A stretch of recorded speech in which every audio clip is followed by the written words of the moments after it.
Greetings, Mavericks and new viewers.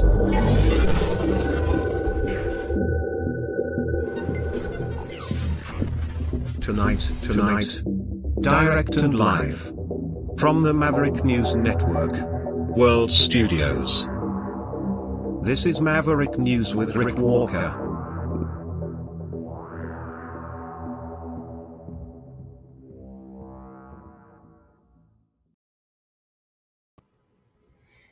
Welcome back, everyone. It is Saturday. Time flies when the world is in a state of chaos and war. No ceasefire yesterday. But Zelensky is going to the White House Monday. The chatter out there all across internet land is all focused on Putin and Trump yesterday.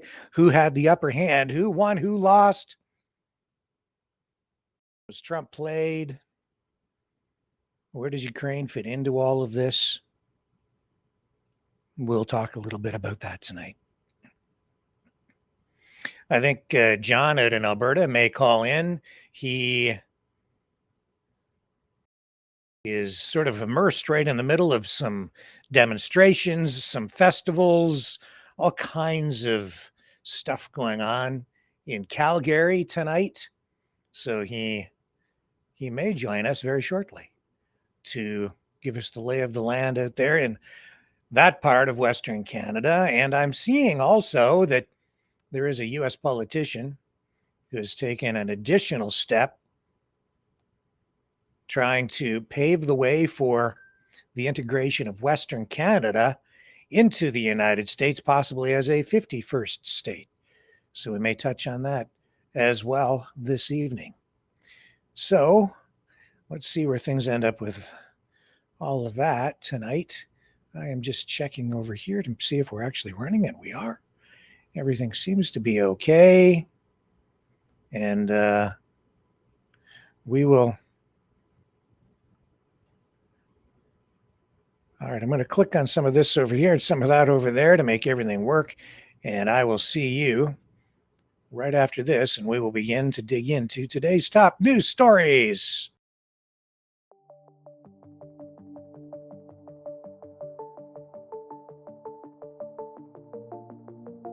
Greetings, brave Mavericks. Our quest for truth continues. We go beyond fake news. Together we expose propaganda. Together we pull others out of rabbit holes. We are maverick thinkers. We are all unique individuals, defenders of individual rights and freedoms, credible, trusted, grounded in reality. Maverick News, defending free speech, Donate at freedomreporters.com. Do it now. Tomorrow may be too late. Maverick News. The world is watching.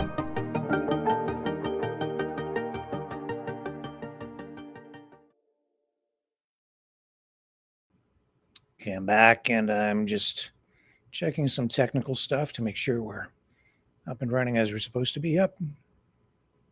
Everything's looking good. Okay, hello, Kitty. Hello, Lindy. Hello, Paul. Hello, Norfa. I saw some trucking videos, Norfa, over the last day. Some accidents that looked pretty nasty online. So I was thinking of you, actually, just because of your recent previous calls talking about trucking, and also with Bridget, because she had been talking about truck safety with me as well. So stay safe out there on the roads, highways and byways. It's dangerous out there. First up tonight, Zelensky is going to the White House Monday. So this, of course, is the result of yesterday's meeting between Trump and Putin. So Zelensky's going to travel to Washington, D.C. He'll meet with Trump at the White House. The visit follows this high-profile U.S.-Russia summit in Alaska yesterday, where President Trump and Vladimir Putin discussed the ongoing war. At least we're told that's what they were talking about, the ongoing war in Ukraine, but they did not reach an agreement on a ceasefire. Zelensky described a recent phone call with President Trump as long and substantive, lasting over an hour and a half, with European leaders joining for part of that discussion. And Zelensky has expressed gratitude for the invitation and says the Monday meeting will focus on ending the killing and the war in Ukraine. He emphasized today that the importance of European involvement is key in any peace process, stating that reliable security guarantees for Ukraine must include both Europe and the United States. President Trump, on a Truth Social post, confirmed the meeting, stating that the goal is to pursue a comprehensive peace agreement rather than a temporary ceasefire. I thought we might just do a little bit of a social media scroll. And we'll start with this Truth Social account of Donald Trump, the President of the United States. Let's go there now. And then we're going to show you some other stuff, social media-wise tonight, just so we can get a broader perspective. What is this here? Posted 5 hours ago by Trump. Wasn't aware of this one. Okay, let's bring it up and let it roll. I don't know. I believe we had a very productive meeting. There were many, many points that we agreed on, most of them, I would say. We really made some great progress today. I'm going to start making a few phone calls and tell them what happened. But we had an extremely productive meeting and many points were agreed to. I would like to thank President Putin and his entire team. We're going to stop thousands of people a week from being killed, and President Putin wants to see that as much as I do. So, again, Mr. President, I'd like to thank you very much, and we'll speak to you very soon and probably see you again very soon.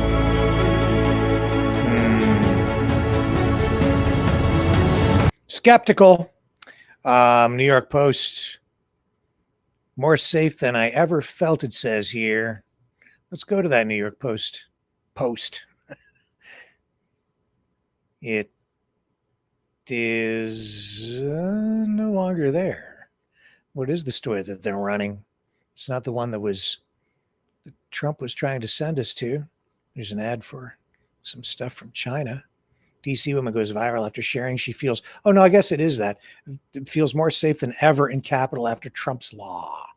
I see. So it's a story about bringing the National Guard in. A DC resident has gone viral after saying she feels more safe than ever following President Trump's crackdown on crime in the nation's capital. Finally able to chill at a red light with my windows down. Not worried about if one of them youngin, as is coming, beam a TikTok user Big DeWalexy said in the video before sighing contentedly.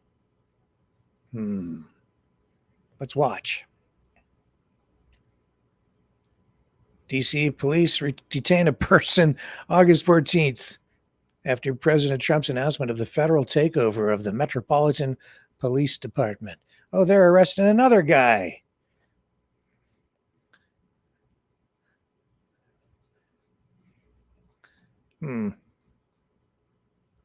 What's that? Where's her video? I want to see her video. I want to see this video from this lady. Maybe there's a click up here. Here it is. We'll go. There we go. I think I've got it. All right. I have to switch the tab. Let's see what the New York Post is making all the hullabaloo about. This is going to be a pro-Trump thing for sure because it's on Truth Social on his account. Here we go. To chill at a red light with my window down, not worried. finally able to chill at a red light with my window down, not worried about if one of them young niggas is coming. Riding through the city, feeling more safe than I ever felt. I really just be trolling. But no funny. It has been quiet as shit, like for 2 days. That's good. I don't need to be taking nobody loved ones and babies and all that other bullshit. I need to be doing all that.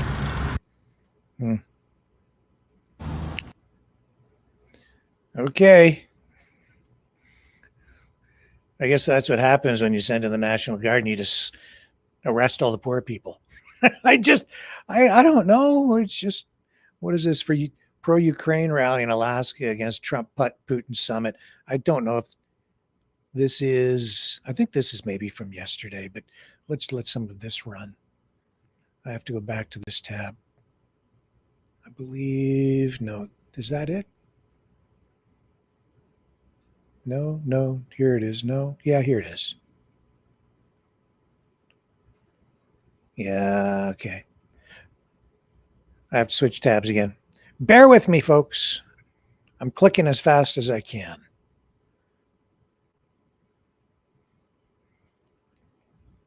And I'd say that Putin definitely had the upper hand, came away with the most yesterday. And honestly, I've looked at a bunch of the coverage, both during and post summit coverage. And I have to say that what Mike Pekarik had to say on here last night was probably the most balanced of any of the commentary, and just as informed as anything I've seen anywhere. So I have to really thank him for joining us on the program last night, because there was a lot of value in what he brought to his commentary with us last night. I thought it was, in hindsight, just superb.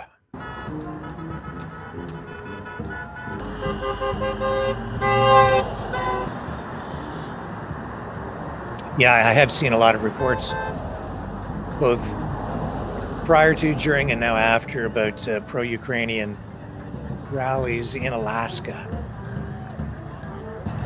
which is a very red state, red meaning Republican and pro-MAGA, as you can see.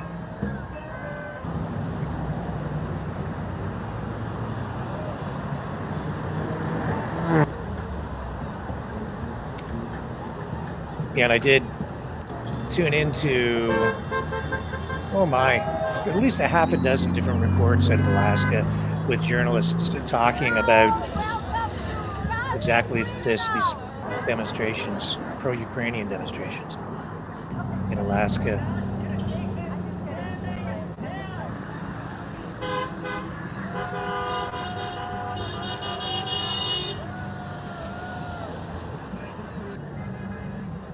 Maybe we should get Alaska to join Canada.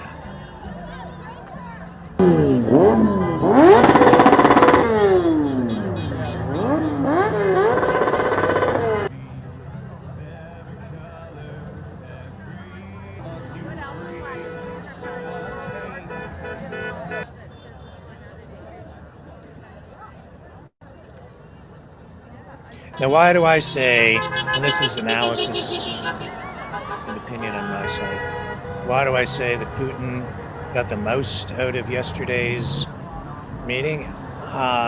Because he was on U.S. soil, even after, during his stay there, he went on kind of a tour. I'm going to show you in a moment why it was important and the messaging that it really sent back to Russia.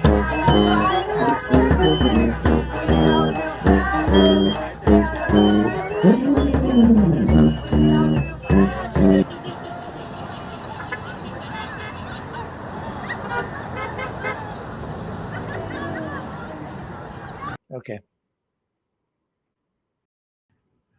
Let me show you. So here it is here. I've got it. I have to do some more clicking.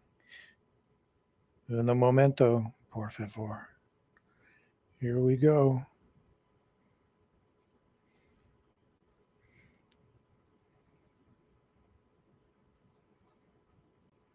So check this out. So here's Putin at this gravesite in Alaska, which has been maintained by the United States, but it is for fallen Soviet pilots from World War II. And while he was there, he laid flowers on the graves. And of course, these images, Thank you very much going back to for taking such great Russia. care and for preserving the memory of our valorous warriors. Absolutely, President Putin. It's our honor to care for all veterans here, and especially for the 14 Russian citizens interred here. Да, спасибо большое, господин президент. So that was him thanking the people who take care of the grave sites. And they do appear to be pristine. Not only that, though, let me see if I can find the footage. He also came and presented some gifts to the guy's image he was in the shot there. He's an Orthodox church leader. See if I can find it. Yeah, I think it's actually one of the most important things that he did there. I had the clip, but it's gone missing. Give me just a moment here while I cue it up. It is kind of important, so I would like to share it with you. Stay with me. I'll be right back.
Maverick News. The world is watching. Okay, I have it. Here it is. So this is Vladimir Putin meeting with Archbishop Alexei of Alaska of the Orthodox Church in America in Anchorage, and he greeted the Archbishop on behalf of the Patriarch of Moscow, Kirill, and gifted His Eminence with an icon of St. Herman of Alaska. Now, I mentioned yesterday in our discussion with Mike, as we were trying to analyze what was going on, that during the news conference, Putin began his speech, post-meeting speech, highlighting past cooperation and alliances with the United States through history. I think it's actually extremely important because I think it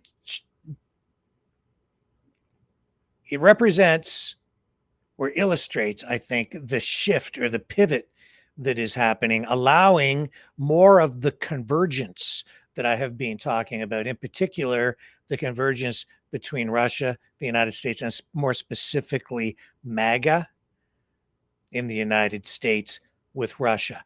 This also part of that, because this convergence is all dependent It's all being pushed forward by this the elements that they share within this ideology of a new kind of conservatism. No, I would say populism, converging the left and the right together, rejecting liberalism, embracing traditional values, which the Russian Orthodox Church embraces. And that's why this meeting is important, because it's happening in Alaska. It is highlighting linkages, ties between the United States, Canada, the historic roots that Russia has in Alaska, not only culturally, but also through religion, which is culture. Good afternoon, Vladika. Хочу передать вам самые наилучшие пожелания от святейшего патриарха Московской Руси Алексия. I would like to give you the best greetings from His Holiness Patriarch of Moscow along of Russia, Kirill. Мы с ним встречались перед моей поездкой сюда. I met him before my trip here.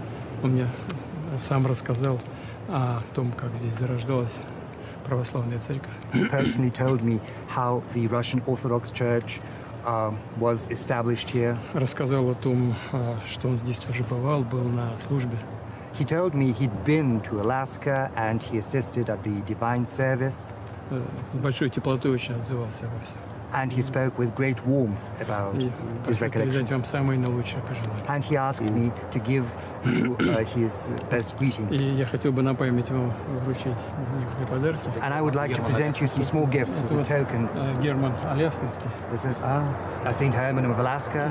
И он, насколько я понимаю, является покровителем с точки зрения православной церкви, является покровителем Америки. And as far as I understand, he is the patron saint of America in the Orthodox tradition. Yes. Что вам всего самого доброго. Спасибо. So I would like to wish you all the best. Thank you so very much. Благодарю вас. That moment more significant than you might realize.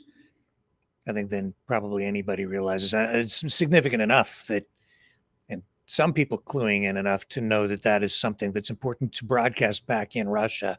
And that is another big win for Putin, because his administration, his government really has the Russian Orthodox Church woven into the tapestry of the administration, of the government, because the Russian Orthodox Church is attached to the state. There isn't really a division, no separation of church and state there.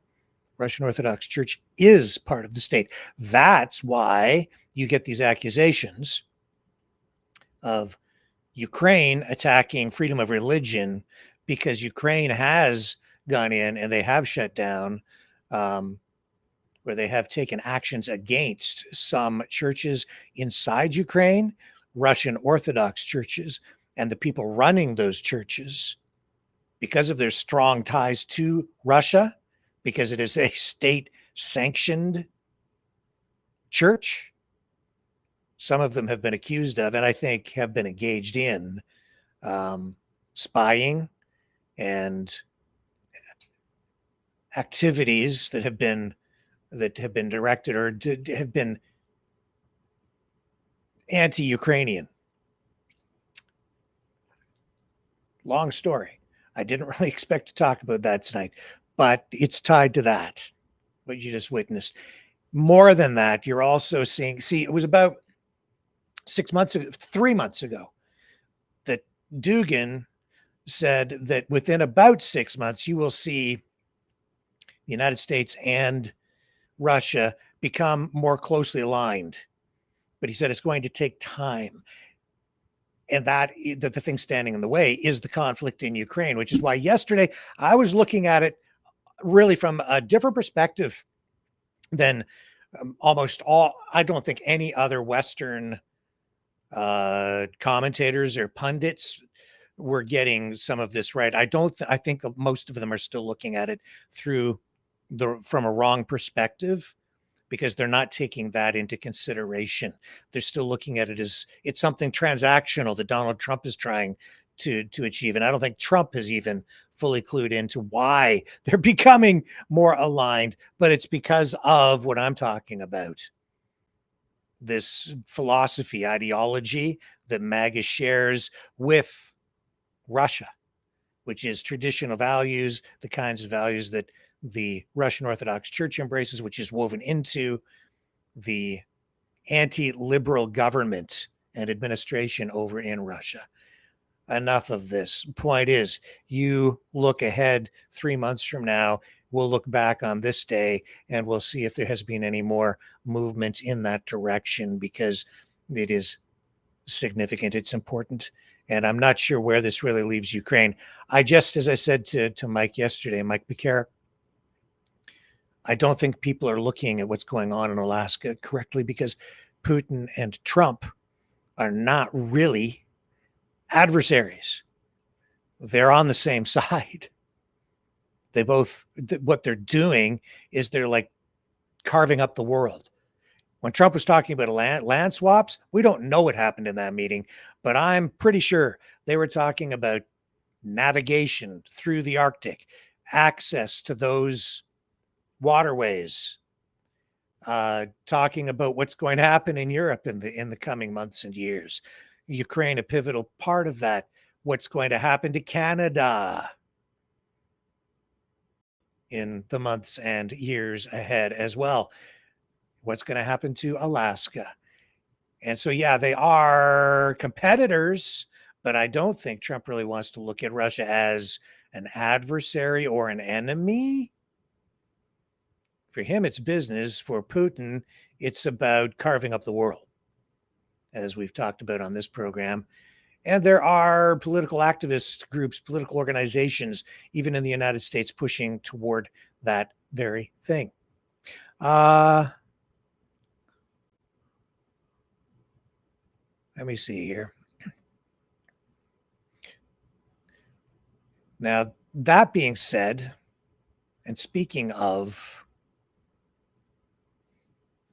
all of that, let me see if I can find this letter from this U.S. politician who is advocating for, maybe I've lost it again. Well, I'll find it again in due course. I'll bring it back around. It doesn't have to happen right now.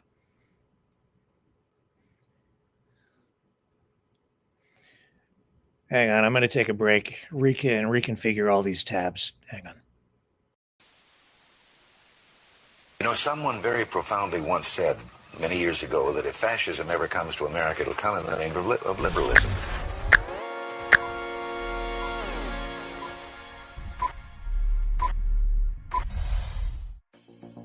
Well, I think it's time we ask ourselves if we still know the freedoms that were intended for us by the Founding Fathers.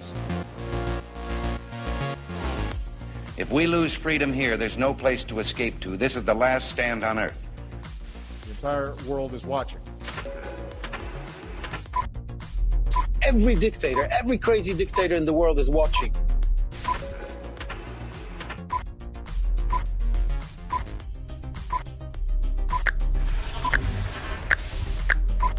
The world is watching.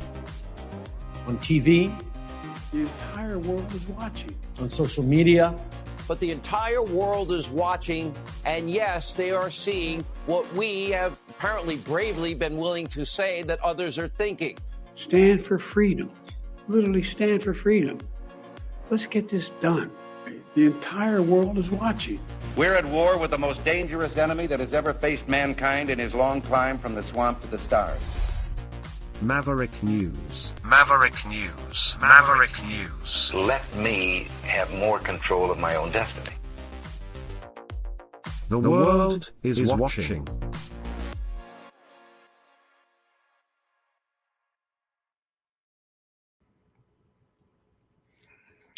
So if you don't think the United States, you know what, let me just pull back from that. Before we get into that, let's stay on the Trump-Putin thing first. I want to show you. I thought we would also just take a look at RT and the Kyiv Post to get two different perspectives on yesterday's meeting between Trump and Putin. So here, first up, Kyiv Post. Europe welcomes Trump's talks, but calls for ironclad security guarantees for Ukraine. And you can see Russian politician calls for Zelensky's arrest if he rejects summit agreements. And we don't have summit agreements of any kind. Kyiv protesters to Trump, don't trade land, bring our people home. We talked here about the kidnapped children. That's what they are talking about there. Not getting even a mention over here in the West or in Russia, I can pretty much guarantee. Watch two Russian soldiers in one shot. Ukraine's Ghost sniper unit scores longest kill at 4,000 meters. And then they have a story about the Ukrainian story about the Russian perspective on the Trump-Putin meeting. And Russian propaganda reports on secret Western plot to replace Zelensky. That was interesting. There was also a thing with Colonel McGregor on the Mario Knopfel X account. Maybe we'll find that clip. Speaking of propaganda, Russian propaganda reports a secret Western plot. Reports in the Russian media led by Tacit that the triumvirate of Andriy Yermak, head of the presidential office, chief of military intelligence, Kirilo Budanov, and Valery Zulazny, I don't know who that is, former commander-in-chief and now ambassador to Britain, have been plotting with the U.S. and U.K. to replace Volodymyr Zelensky with Zelensky as president of Ukraine. They supposedly held a secret meeting recently in a holiday resort somewhere in the Alps. The Russian media claims Russia's Foreign Intelligence Service reported on the meeting, saying the Americans and the British announced their decision to propose Zelensky for the Ukrainian presidency. Yermak and Budanov snapped a salute, blah, blah, blah, blah, blah, blah, blah. So they're saying that this is a conspiracy. And this, according to the SVR, and that was the underlying cause of the recent scandalous attempt by Kyiv's president to restrict the powers of local anti-corruption mechanisms. This was in reference to the prolonged legal attempts to limit. Yeah, we talked about this a little bit with Mike last night, but this is a new layer to the story, basically saying that those protests about the changes to the anti-corruption efforts in Ukraine are connected to somehow this alleged, or this story that they're saying is propaganda about the United States and Russia plotting together to overthrow or replace Zelensky as leader. And of all the propaganda that's out there, I have to say that one might even actually hold the most water and be the most believable. But this just shows again, you do not know what the heck to believe anymore. Let's go over to RT and see how they are responding to yesterday's meeting between Trump and Putin. Whenever I say that name, I just think of French fries, gravy, and cheese. Okay, here's RT. Russia Today. Trump plans White House meeting with Zelensky and European leaders. That's actually a New York Times article being recycled onto RT. Hundreds killed in India and Pakistan. Nothing to do with a Putin-Trump meeting. Highly commendable. That's focusing on a response out of India. European NATO states to continue arming Ukraine, it says here. Trump pushes peace over ceasefire after Putin meeting. The Alaska Summit was a success. The challenge is to make it last. Was it a success? Zelensky will head to Washington, it says there. Lasting settlement essential in Ukraine conflict, and why Putin and Trump had to talk in person.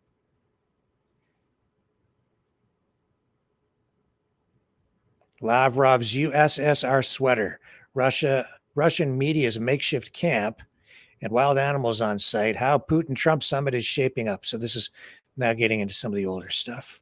Oh, yes, and then there was that comment from Putin to Trump saying next time in Moscow, and the MAGA-oriented media on the U.S. side is saying that the left is losing its mind over that. I don't really understand why one way or the other than, again, it just seems to be, I just think all the way along, Putin was sort of outclassing Trump in terms of understanding how to behave and what to do to gain the upper hand in the court of public opinion during yesterday's acts of diplomacy. Here's the story about next time in Moscow. Russian President Vladimir Putin made a rare public switch to English to invite U.S. President Donald Trump to Moscow for the next round of peace talks following their summit in Anchorage, Alaska on Friday. Trump said he could see the meeting taking place, though it would likely face political pushback. Speaking at the press conference, Trump called the meeting extremely productive and said, "We didn't get there, but we have a very good chance of getting there," implying no deal had been reached yet, which there was no deal. He said the talks marked significant progress and reaffirmed what he described as a strong relationship with Putin. Again, Mr. President, I'd like to thank you very much, and we'll speak to you very soon and probably see you again very soon. Oops. So, yeah. Some people are saying yesterday's thing was a nothing burger, and from the Western perspective, you can take that perspective. I don't think it was a nothing burger. I think it was a big win. It was a series of wins for Putin coming over here. Didn't have to do anything to get the meeting. Managed to keep Zelensky out of it. Just drags things out longer. Managed to at least gain more time before the imposition of secondary sanctions as threatened by Trump, if they even happen at all now. So he gets Trump to taco out again on that front. Got to tour Alaska to highlight ties between Russia and the United States historically and culturally and through religion, by then meeting with the head of the Orthodox Church at the gravesite for all of those fallen Soviet pilots, highlighting again linkages historically between the United States and Alaska, and the United States. Alaska being land that Putin wants to get back, and has been, as you saw from the billboard that we've been running here twice now over the past week, showed you images of the billboard where they're saying Alaska is ours, because of course they sold Alaska to the United States in 1867, same year as Confederation in Canada. So he's getting all those wins, not to mention all the body language stuff going on and all the way down the line, Putin gaining the upper hand, right? Even if you're looking at who walked into the room first, who sat down on the chairs first, all of these small things, and even the big Trumpian handshake that everybody focuses on, people are saying Putin won that. So all the way down the line, you're getting most of the analysis saying, and the experts saying, that Putin made Trump look weak. In fact, here, I'll show you this too. Here's Rick Wilson from the Lincoln Project. And just as an example, now not unexpected because he hates Trump, as we've shown you before, but this is a kind of a Republican, former Republican, or claims to be, who left basically the Republican Party because of Trump and MAGA. America humiliated. Trump's Alaska disaster was worse than you think, he says.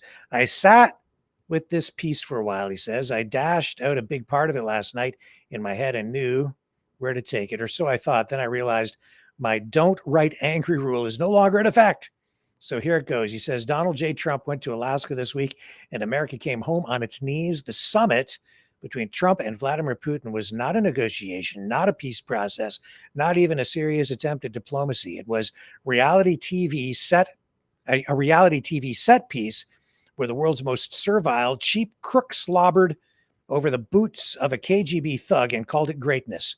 The strong man from Moscow got everything he wanted, a photo op on American soil, global legitimacy restored, and a pliant orange supplicant eager to sell out Ukraine and humiliate the United States in front of the world. Indeed, I said that I commented on this with Mike too. He says, as Rick Wilson says here, it was a reality TV set piece. And I took note of that because if you go back and you watch, Trump just delivered one of his standard sort of, oh, woe is me, I'm such a victim, combined with some stories that he thinks are humorous, combined with just, a couple of insults here and there, portraying himself as a victim. And then he points out to the audience and in the front row, whoever the dignitaries were from the Russian delegation, he starts pointing at them saying that, oh, and I see some very famous faces there.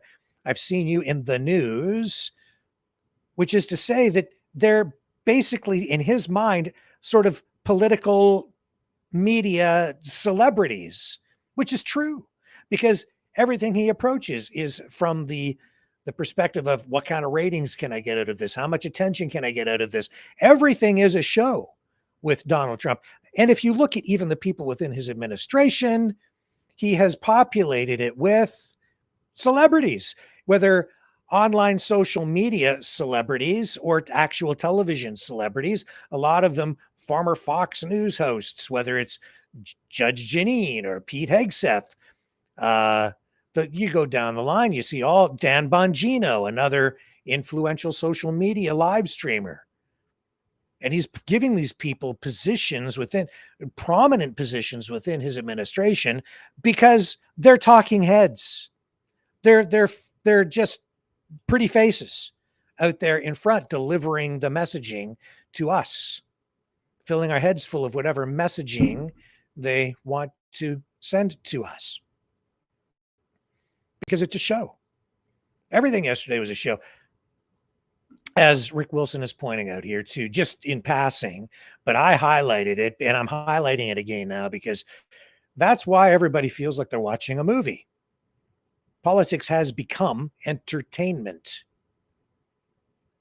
They use that, they feed that, they know that they can use that to keep us engaged by turning the political game into a show. I don't think it's a mistake. I don't think there's any coincidence there when you look at Trump's administration, why he's chosen who he's chosen. And even this thing yesterday, it wasn't so much about substance. It was about show. All the trappings were there. The red carpet was there, which some people are not happy about because they're saying you're rolling out a red carpet for a war criminal. I totally understand the perspective. From Trump's perspective, he wants to make a deal. So he's treating Putin with respect, giving him the royal treatment, the red carpet treatment, and did yesterday. And it's a show, baby.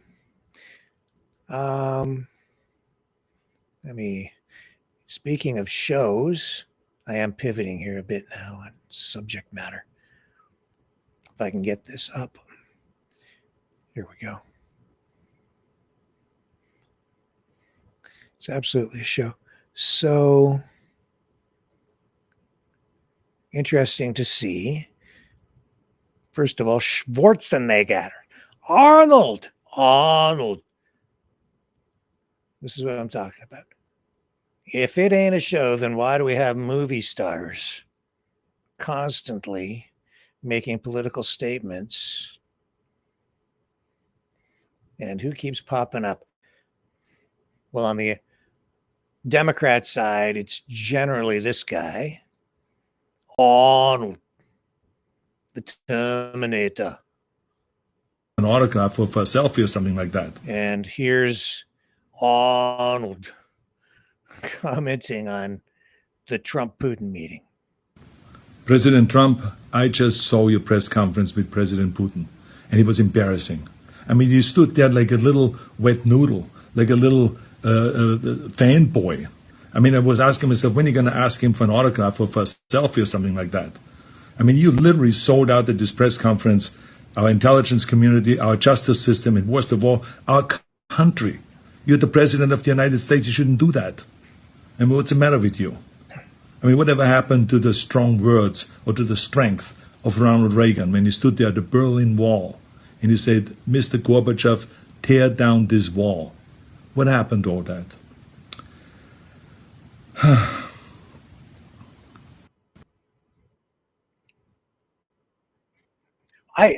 I don't like, honestly, dealing with the celebrity element in politics because, who cares?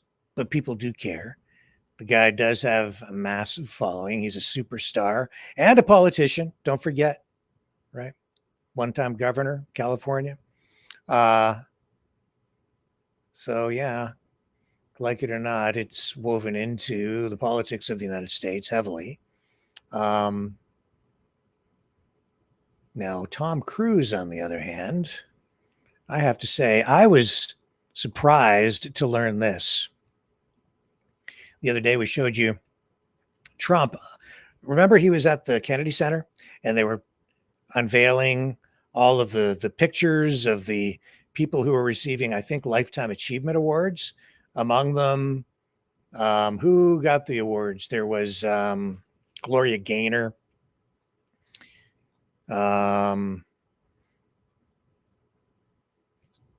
Sylvester Stallone, the arch rival of Schwarzenegger, right? Kiss, the rock group Kiss, Knights in Satan's Service, being honored with a Lifetime Achievement Award at the Kennedy Center. The awards hosted by the Family Values president, acknowledging or honoring the Knights in Satan's Service. You can't make it up. The irony is just off the charts. Okay, we don't want that one. We want, let me show you. Where'd you go there, Tommy? Okay, Tom Cruise. He apparently was offered, or they wanted to honor him with a Lifetime Achievement Award, but he turned it down. And I wasn't sure who Trump was talking about at the time, but now I know. Maybe you were already aware. I wasn't. I just found it today because I found this.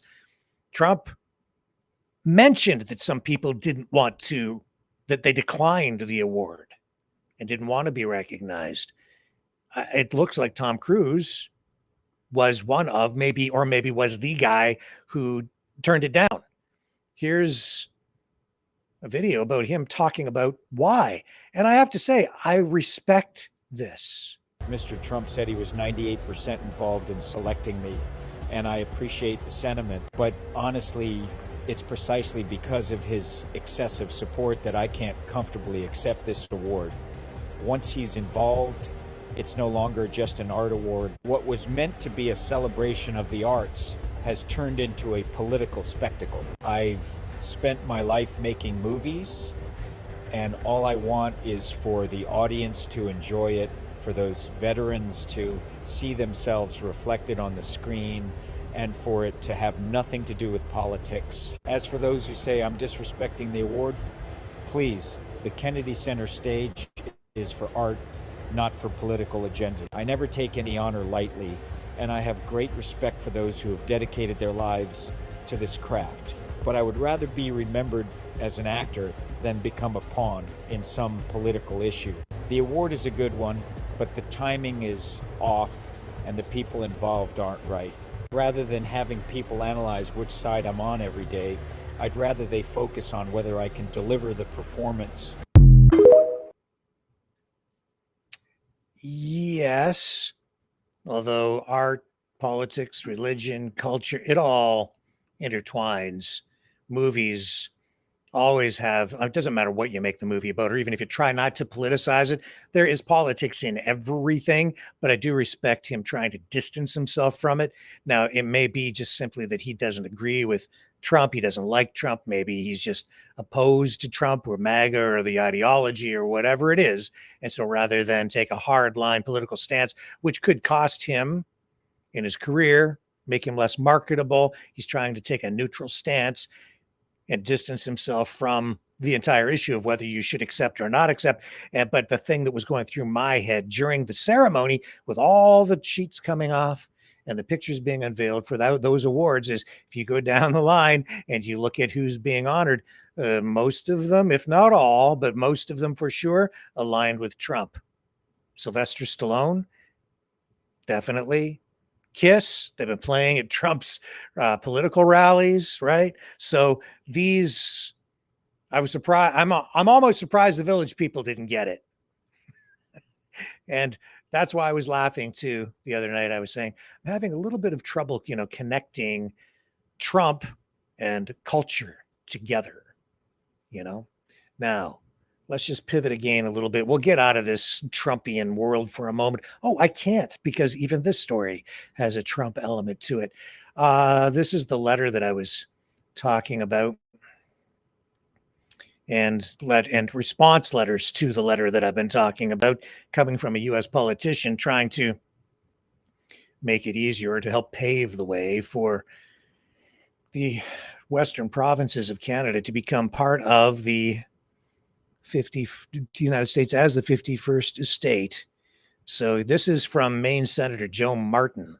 He sent a letter to several Canadian officials. It's titled "A Vision for Welcoming Western Canada in the United States." If the people of British Columbia, Alberta, Saskatchewan, and Manitoba are ready to stand beside us, not as citizens, then let us raise the flag, sign the compacts, and welcome them into a family worth defending, he says. Now, you think back. Remember when Tucker Carlson was joking about coming to Canada to liberate us? What did I say? I think I was almost all alone when I said, I don't think he's joking. I think he's very serious, and I stand by that, and it's becoming painfully more clear every day that continues to be the case. A vision for welcoming Western Canada into the United States. The strength of the United States lies in its fidelity to the Constitution, its emphasis on national sovereignty and its roots in Western civilization, Christianity, and personal responsibility. These principles are not negotiable, and they must form the foundation of any expansion of the Union. If the Canadian provinces of British Columbia, Alberta, Saskatchewan, and Manitoba were to seek admission into the United States, it must be as full American states, not provinces with conditions or dual allegiance. They would come into the fold by the consent of their people and the invitation of a constitutional guided republic. There would be no hybrid governance, no special cultural carve-outs, and certainly no Canadian political baggage. The path forward would not be about convenience or economic expansion alone, but about the reaffirmation of liberty, state sovereignty, and national identity. A union of this kind would not dilute the American experiment. It would strengthen it, fortify it, and renew it with citizens who blah, blah, blah, blah, blah. You can go read it if you want. It's on the main wire on X. And it's being reposted by quite a number of people here. Some people not too happy about it. What's this one say? Madam Duran, 51st state rhetoric isn't limited to Trump. Read the open letter from State Senator Joseph Martin of Maine and tell me if that isn't the American dream of domination making itself known. The Canadian boycott will continue. Yes. This has been in the works for a long time, folks. This is not new. This is a coordinated plan. It's been years and years and years, not just in the making, but in the execution. We are in the execution phase now. They're much further along than most people realize. This is a clear existential threat to the country. Some people will applaud it, others not so happy. Dionandan, I'm not sure who this is, this account, or even how to pronounce the name. Dear Pete Hoekstra, U.S. Ambassador to Canada, I'm writing to you today to tell you to F off for threatening our country with annexation, levying destructive tariffs, flooding us with illegal guns, and not respecting the very trade agreements that you originally imposed on us. See? Yep. So this is creating deep divisions even within our own country. Brennan Day posts here, when a senator from Maine sends you an unsolicited email suggesting your province join the United States, you respond politely, firmly, and unapologetically Canadian. Here's my open letter to Maine Senator Joseph E. Martin on what it means to be Canadian and why we're different. Full text below. And he writes, your recent unsolicited proposal, a vision for welcoming Western Canada into the United States, reads like a recruitment brochure for a political ideology, not a sincere offer to neighbors. Sending it to provincially elected officials of a sovereign nation makes me think you are operating well outside of your lane, sir. So allow me to operate well outside of mine. While I appreciate the sentiment, I feel compelled as a Canadian and as an elected member of the Legislative Assembly of British Columbia to respond clearly and unapologetically on behalf of my constituents. We're Canadian, proud of it, not confused, not for sale, and not going anywhere. You see, we don't measure freedom by the number of firearms owned, but we do own a few, or how loud we can shout without consequence. We measure it by how we care for one another, how we build strong public institutions that ensure our kids are educated, our seniors are looked after, and no one goes bankrupt because they broke a leg or needed chemotherapy. Is our system straining currently? Absolutely. But even under strain, our healthcare outcomes are better and our costs lower for the majority of our citizens. Do we have work to do? Definitely. But we'll be looking east, not south, for those solutions. We are not Americans with a maple leaf sticker. We are a distinct nation forged through compromise, as I've highlighted, built on cooperation, as I've highlighted, and defined not by revolution, but by evolution, as I've highlighted. I believe I'd agree with that. We believe in free enterprise, but not in leaving people behind. I believe in that. We believe in individual rights, yes, but not at the expense of collective responsibility. There has to be balance, true. We honor our veterans, support our neighbors, and yes, we still say sorry, true, even when it isn't our fault. That's not weakness, that's courtesy, it's Canadian. You write about the supremacy of the U.S. Constitution, and I won't diminish that remarkable document. It has guided countless nations toward democracy. But when you dismiss our own as Canadian political baggage, let's be crystal clear. What you call baggage, we call the backbone of a functioning democracy. It's our Charter of Rights and Freedoms, our parliamentary system, our bilingualism, our multiculturalism, our belief that diversity makes us stronger, not something to be flattened into uniformity. Is it always simple? No. Is it something messy? Absolutely. But is it worth defending? Every damn time. It makes Canada Canadian. Yes, Canada has problems, but we don't fix them by surrendering our identity, as you suggest. We fix them by doing what Canadians have always done, rolling up our sleeves, listening to each other, and finding common ground. We may move slowly, but we move together. I have worked with many Americans, spent countless days in industrial and energy facilities across your great nation, and I hold deep respect for your people and your country. But this letter, framed as an invitation, lands more as a manifesto of arrogance.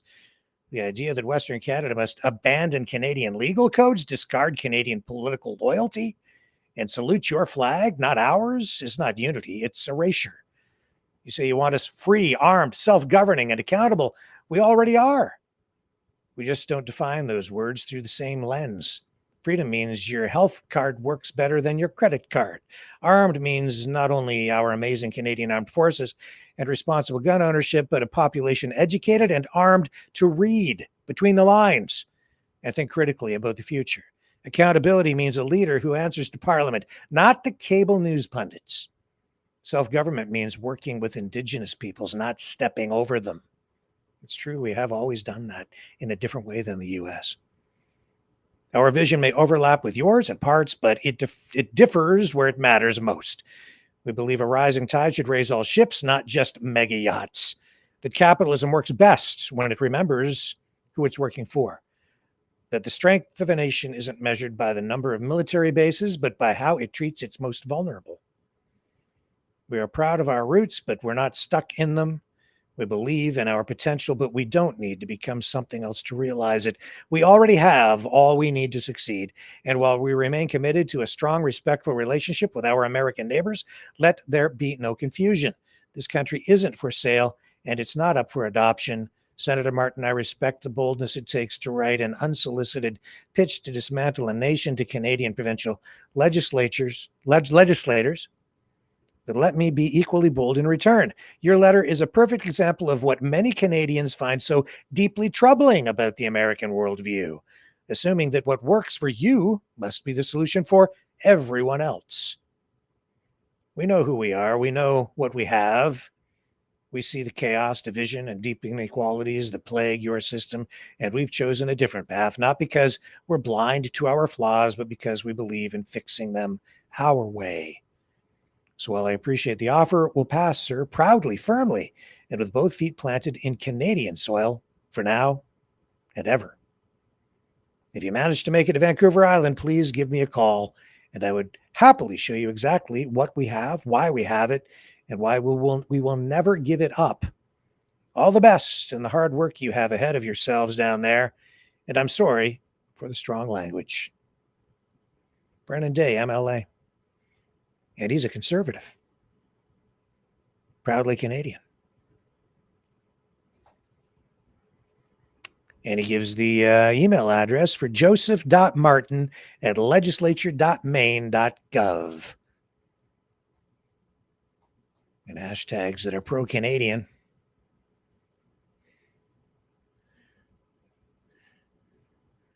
So you too can write the senator in Maine and let the politician down there know what you think, one way or another. Opinions vary these days. The divisions deepen. The cracks continue to form in what used to be a more unified country here. Scary times. Let's take a break. We'll come back. We're going to open up that phone line so we can get John out of Alberta, I guess, to call in and talk about what's going on over there in Calgary, the western side of Canuckistan.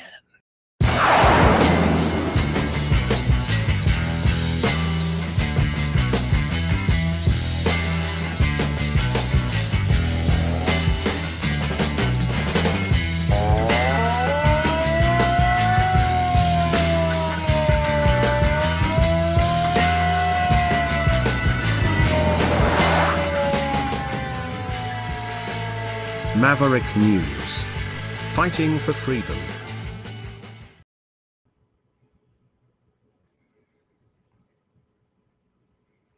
Okay. Let me get this phone line set up here. Take another quick break. I'm still not quite there. We'll get that number up on the screen so John can call in and we'll find out what's going on out there. He went to a demonstration of some kind today. We'll talk about that on the other side. Hang on.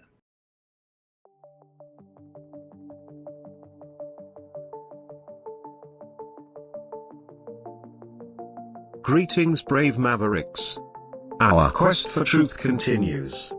We go beyond fake news. Together we expose propaganda. Together we pull others out of rabbit holes. We are maverick thinkers. We are all unique individuals. Defenders of individual rights and freedoms. Credible. Trusted. Grounded in reality. Maverick News. Maverick News. Defending free speech. Free speech. Donate at freedomreporters.com. Do it now. Tomorrow may be too late. Maverick News. The world is watching.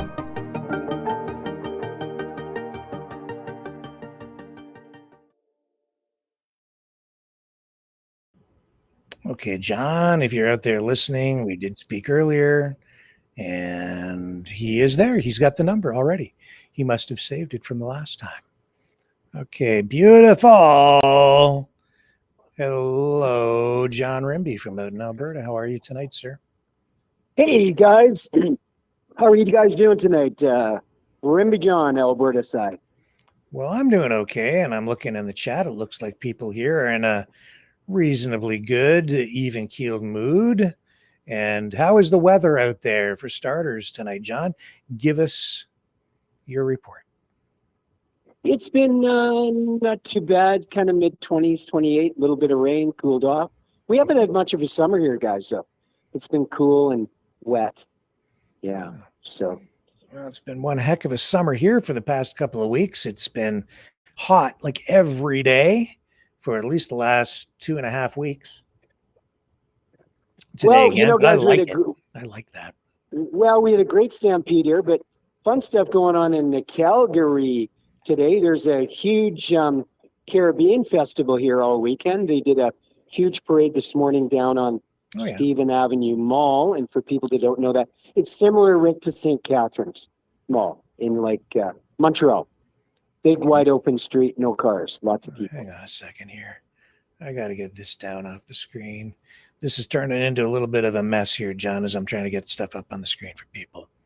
That's okay. Let me bring that there. Okay, so that's good. Sorry, go ahead. I am still listening. I'm trying to do 3 things at once here. Yeah, no, we got this huge Caribbean African community here, which I didn't really know, and a huge parade, police escort, and lots of festive music. They left Calgary City Hall and headed, I think, to Milwaukee Stadium, kind of the other side of downtown. That was this morning.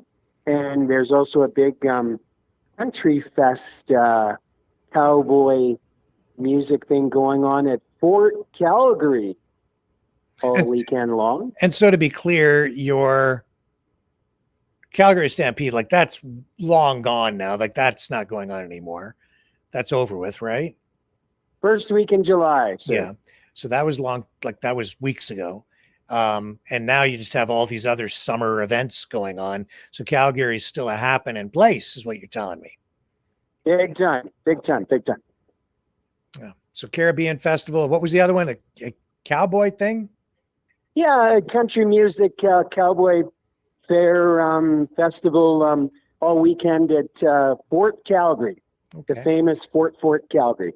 So, and then today, if you put the pictures up, I just stumbled upon mid-afternoon a sort of a Muslim, I don't know if it was a protest or just promoting their religion, but police escort. I didn't get pictures of that, but police motorbike and a car up front and back and officers around in a very interesting, never seen anything like that before, Rick. No, I'm surprised actually, because I after you sent them to me, they came in just before we went to air. So I started to dig a little bit to try and figure out what it was. But before we get into that, they've done this before. And they're calling it, it's supposed to be like I don't think it was a protest, John. I think it was like a peace march is the way it's described. And I can show you something from last year. But anyway, go ahead. So tell me, what were they doing on the street? Just describe. Well, I kind of saw these police cars with lights going on. And of course, Stephen Avenue Mall is pretty heavily policed with our famous Calgary City Police in their cowboy hats, for the summer. And our famous Calgary City Police horses are down here too, the horse patrol. And saw these lights and siren and stuff, and kind of, I didn't know if it was a Palestinian protest or what, and then kind of got a little bit closer, and it was, you can see maybe if you put some of the photos up, yeah, they're up. Muslim. I can see them, yeah. Yeah, and I didn't really come off as kind of a quasi-protest or them promoting their religion within Alberta and within Canada is what I kind of walked away. So what I can tell you it is, because I was able to, and here, maybe I can show you on this.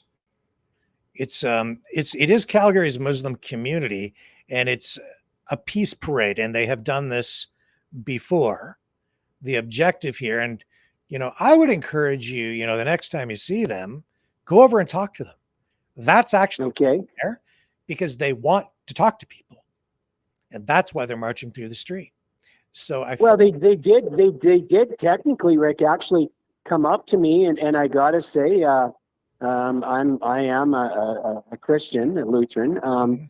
They did come up to me and approach me in a very, very friendly way with their Bible and pamphlets and stuff, and they were very, very friendly, extremely peaceful, and they had their loudspeakers going and whatever, and I would say pretty respectful. So here's I was Calgary. a little shocked to see that in Cowtown, though, Rick. Cowtown's still pretty rough with oil men and cowboys, and I was a little surprised to see that in Cowtown. So here's the Calgary Herald, and what I did is when you sent me those photos, I looked at their sign that they were carrying, their banner, and I tried to figure out who they were. Then I started to search online. It only took me a few minutes, and I was able to zero in on this. So I'm kind of sorry that you weren't able to have more contact with them as they were marching. It would have been nice to maybe speak to someone to find out more about them. But I was able to find this, and it's unfortunate that they're having this outreach to the community that way and still not actually connecting with you, even as you stand there and look and talk, watch them. So you don't really understand what's going on. You just see what looks like a protest. But it says here, this is from a year ago when they did it, and they're doing the same thing. You can see here, this picture, it's the same sign. So they've rolled out the same banner again this year to do this same thing again. And it says, we believe Canadian Muslims can be the best Canadians and the best Muslims at the same time. There is no conflict. So that saying in itself may be confusing. I'm not sure exactly what that means. I went searching, and that led me to this article. It says members of Calgary's Muslim community marched on Saturday, highlighting the group's role in Canadian history and sharing stories. Around 100 carried signs and banners to beat the drums and hum of vocals along 8th Avenue. Was that where they did it this year? 8th Avenue? Well, yeah, it's Stephen Avenue Mall. For argument's sake, it's 8th Avenue. And talking to some other people down there, I think they come every Saturday, Rick. Oh, do they? Okay, maybe they do it I wouldn't be surprised if they do it regularly. So this is Attar Mahmood, Vice President of the Islamic Supreme Council of Canada, says the Peace Parade, that's what it's called, is about providing an opportunity for those who aren't Muslim to ask questions and learn about Islam. That's why I say it's unfortunate you didn't speak to them, but next time, go right on up and talk to them, because that's what they say they're there for. Maverick News people, I'm the boots on the ground, room to John, and I'll definitely hit them up again, because they were very approachable, very, very friendly. They did come up to me, and I'm just surprised to see something like that in Cowtown. Yeah, because people see stuff like this, and if you do not know what's going on, I think a lot of people, out of ignorance comes fear. Yeah. Right. And we don't know what that's about. So to people watching, that looks just the same as a Palestinian protest, or whatever. People just, I totally. They didn't have, there were no Palestinian flags or anything even remotely like that. And you can see that in the pictures. And I don't know what it's about. I'm finding out by looking at this old thing, and you don't know what it's about because you didn't get to talk to anybody, but we're learning, and that's what part of this is about, right? Rickster, to be honest with you, I don't even think the Calgary City Police doing their police escort even knew what it was about either. Oh, they know. They always know.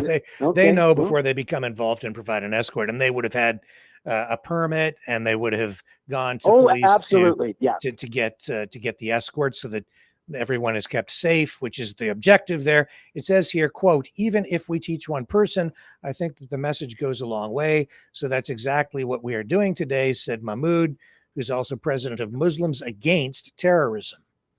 And then they were giving out free copies of the Quran, translated to English. Were they doing that today? Probably. Yeah, they were doing that today, Rick. I was offered that with some pamphlets. Yeah, which and as a Christian, you don't really want it, right? But I do have to say, I didn't know much about it. I thought it was a ran down the street towards it because I thought maybe it was a Palestinian thing that maybe Dragon had experienced a couple of weeks ago. But yeah, it was. They were very approachable and professional, but they were handing out their Quran or whatever and info. So you're getting the gist here. So he says, we want to give a message. Islam is a peaceful culture. We are doing whatever we can to teach people.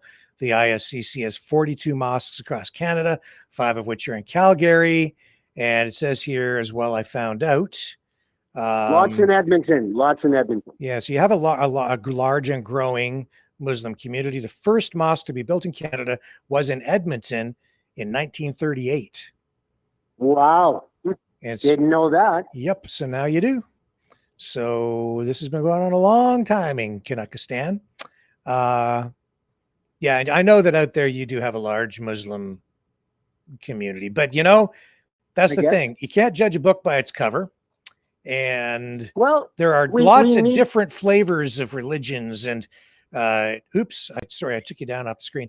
Lots of different groups and factions, and there's some groups you have problems with and other ones you don't, and some people are friendly and some people aren't.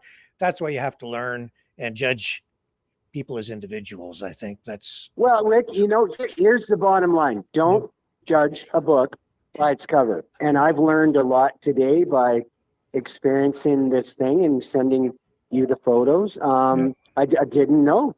I was ignorant to this.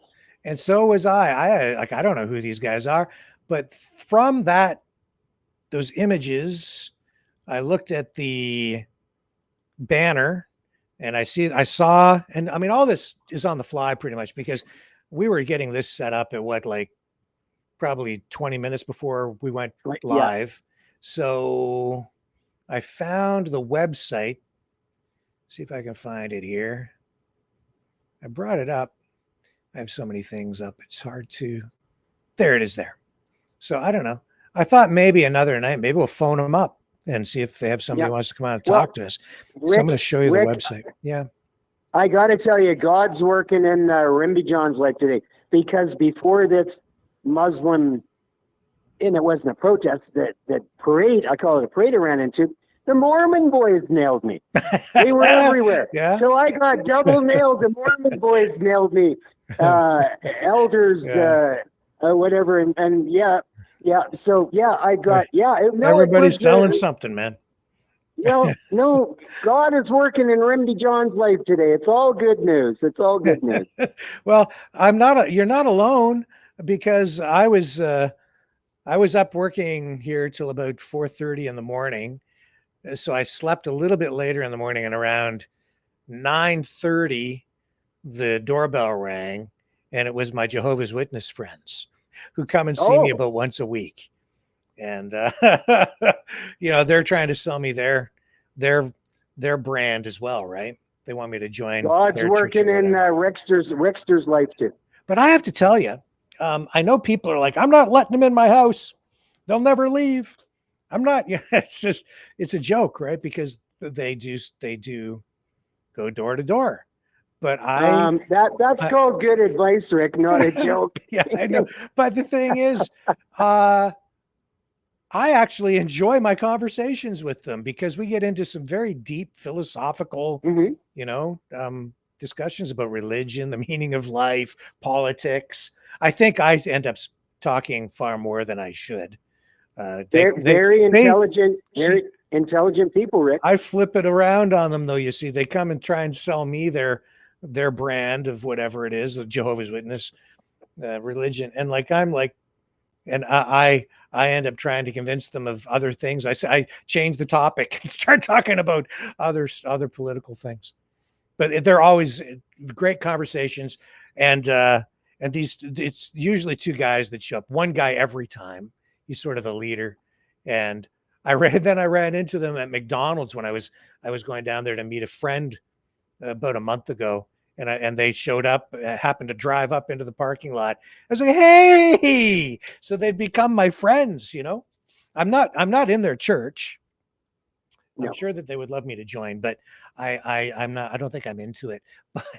But I enjoy the company, even when they wake me up after I've been up. But now, Rick, as a final note, if you can put that one of those photos back up of the. Oh, the I just Muslim before we do, protest I do have the website up, and okay. because you know the thing about sometimes people handing pamphlets out on the street is sometimes they lie to get people recruited, right? Well, no, they join had these big golden. They had these big golden Bibles, black and gold, in the Quran, I guess. Yeah. Handing out. So I learned that a long time ago as a very young reporter, as a youngster. Sometimes the people out there recruiting people lie, or they don't tell you the whole truth in the pamphlets they hand you. So I thought I'm going to go to the website and just check it out, see what their website's really all about. Who are these people really? So here it is. And let's just see, do they have an about page? Here's about us, our team, our gallery, forums. Hope you can still see that. There's board member, a place to pray and a community center to learn. Islamic philosophy, Quran, help the poor, spirituality, find your inner Muslim community, Islamic knowledge. So you guys can go to this website and check it out if you want to, or not. It's whatever you want to do. I'm not here to promote anybody's thing. John just ran into this on the street. This is amcia.org, AMCIA, which is the Assembly what does it say? Madinah Calgary Islamic. I don't know where it starts. Anyway, you get it. amcia.org.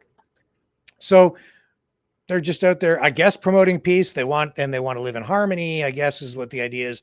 And I do get worried a little bit when I see the word best inserted into anybody's religious statements, especially on banners and things. We're the best. Well, oh my God, don't say that, because people will take offense. We're all about peace, Rickster, on Maverick News Worldwide. We're always about peace around the world, whether it's Gaza, Israel, or Russia, Ukraine. Yeah, I just get worried when I see any religion, anybody say my religion is the best. Okay. Now, Rick, humor me. On a fun note, can you put one of those pictures back up I gave you, Dave? Okay. And in the one famous picture, it says in the very back, you might zoom in on it, it says the Bank of Nova Scotia. Oh, really? Yeah, in the background. 1867, Bank of Nova Scotia. I am doing a special report, Rickster and Mavericks, I am actually sitting in the bank right now of Nova Scotia. And this was a famous nightclub in the 1980s and 90s called The Bank. It's now the Bank and Barron. And this was the Studio 54 of Calgary in the mid 80s and early 90s. So the bank was a nightclub? Oh, a private nightclub, a VIP. I had the VIP card. Register, they had my MasterCard on speed dial. Yes, I never waited in line in the 80s and 90s. Oh, yeah? This was a fun place to be. Yeah. So, yeah, it was an interesting day today out of Calgary, sir. Well, if they had your credit card on speed dial then, that would explain the poverty now. The lineup used to stretch down the street, but I never waited in a lineup. This was pretty well drunk every Friday, Saturday night in the 80s and 90s. This was the Studio 54. Yeah, to be. Yeah. Special reporting for all our Maverick viewers. Yeah. From Calgary. Yeah. Okay. Cowtown. All right, John. Well, thanks for bringing us all this stuff tonight. Is there Oh. anything else you think we need to know before we sign off? Well, I don't know if I could dare tell you a separatist joke, but no, we'll leave it alone. No, it was really good. No, Yeah, that no, probably just, you'd probably make me no, happy it's if you just- did. Thank you. Well, it's a good one. I told you to before. But anyways, no, I got to say as a final thought, it's been a very interesting day in Cowtown. I've learned something new about this Muslim thing. You have. I didn't know. I was very, very naive about it. And I think I'll maybe try and make a contact with them the next couple of weeks. Yeah, well, there's a phone number we've right seen- on their website, and I was thinking, let's just phone them up and see if somebody there. They're wants to talk to approachable. us. Yeah, Very, why very don't- friendly people. Why don't I leave that with you, since that is your town, and Okay. maybe you can call them, even if we set up like a phone interview, if you want to do that, to Sure, find out more yeah. about what this is all about. Given that, I guess this is the thing. They want to tell people what it is, whatever they want to tell people. They just marched past you. You took pictures. We're talking about them on the program, but for whatever reason, you still didn't engage with them enough to really understand what the heck it is that their message is. So No, and I got to tell you, Rick, Yeah. I was a little taken off guard because when I went down the street towards them, I was really fully prepared to run into Palestinian flags, and that didn't happen. Yeah, it's not. And, That's not them. Yeah, That's different. Totally different group of people doing a totally different thing. And I guess that's the problem, right? People. That's why they call it prejudice, prejudging. So, people say, well, these are newcomers. Problem, maybe not. They're first 1938. 1938. Wow. Right. So that's not fair, folks. They've Well, been there. you know- A lot of these people have been in the community for a long time, longer than some other people. Yeah. And I got to tell you, Rick, we're all misfit toys at Costco and Walmart. And you know what? At Holt Renfrew. And you know what? Never, ever judge a book by the cover, because you can be here's one for you, Rickster. You may be making a false axiomatic assumption, and something you believe to be true on your assumption is the opposite. So never judge a book by the cover. And we always have to promote peace and goodwill around the world, which is Maverick News Family Worldwide is always about, my friends. World peace. That Pray is for right. peace. And we are about peace here. At least I am. I hope all you guys are as well. And the best way, or I think maybe one of the most effective ways to keep things peaceful is to keep the lines of communication open, so that we don't misunderstand, so that we understand better. And through that, we find, a path forward of tolerance and acceptance and forgiveness and a way to live together. Because whether people like it or not, that's what we have to do. So there it is. And John, thank you so much for bringing us this tonight. Oh, hey, well, Rickster, thanks. This was all on the fly, and I called you, 20 minutes to the show and just stumbled on this. And thank you for just kind of throwing it up real quick. We always are growing and learning, and that's a good thing, to grow and learn and be more knowledgeable and have more temperament and empathy for people that maybe we, again, don't judge a book by the cover. That's It right. just might be a little wrong. Like I said today, I said, I don't know if I want to run this. It's like people out in the streets beating pots and pans again. Like there's a protest every 5 minutes. Why is it news? I guess I don't know if this is news, but I guess it's become news. We chose to make it news tonight just because you took the pictures. I don't, but this is the thing. It's supposed to be a free society. They can march, and I'm all for peace. So if that's what this is, I'm like, cool with that. And you don't have to join their religion. You're free not to. You can do your own thing. John, you're not going to join their mosque. You're Christian, but nothing bad happened. Oh. It's just. Oh, but Rick, the Mormon boys were working on me before the Muslims. Exactly. Yeah. So if They it's not them, it's summoned me up, somebody Rick. else. And the Jehovah's Witness guys, they're going to be back next Saturday. So I have that to look forward to. But you know, Rick, I gotta say, God bless those Mormon boys. We're everywhere today. We went down with my friend on the violin into Chinatown, had a big festival too, and the Mormon boys were down there. They were everywhere. God's just been everywhere today, Rickster. It's a good thing. Yeah. It's a good thing. Help me out here, John. Help me pick a song to close things off here tonight. Oh, come on, Rick. That's a slam dunk, man. It's there's only one song choice. You produced it. It's the Orange Orangutan, Rickster. All right, John, you've got it. Putin. You've got it. Ladies and gentlemen, here we go. Don't hate me. Don't hate me. Maverick and the News Brothers, Orange Orangutan. And John, we will be back here tomorrow night, 7 p.m. Eastern, Ontario time, on the flip side. Pray for peace, Maverick News family. Here we go.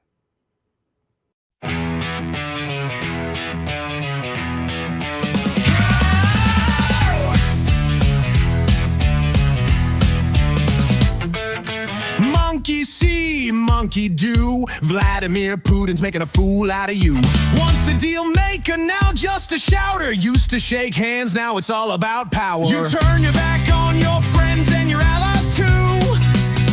You betrayed the spirit of the red, white, and blue.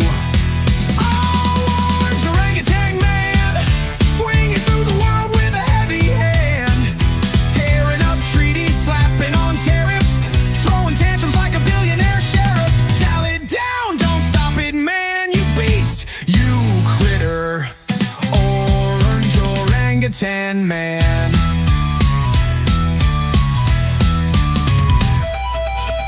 Donald Trump 1.0 had a plan. Now Donald J. Trump 2.0's a wrecking man. Used to make deals, now you just sneer. Ruling through fear, grinning ear to ear. Canada's not for sale, Greenland ain't yours. Gaza's not a playground, quit making wars. Bluffing and puffing with a wig on tight. Acting like a boss, but you lost the fight. The art of the deal, man, that ship sunk. Now it's all about rage and a nuclear funk.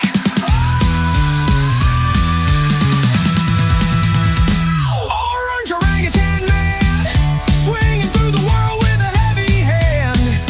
Tearing up treaties, slapping on tariffs, throwing tantrums like a billionaire sheriff. Dial it down, don't stop it, man, you beast, you critter. Orange orangutan man. You're fired. No, you're just bananas.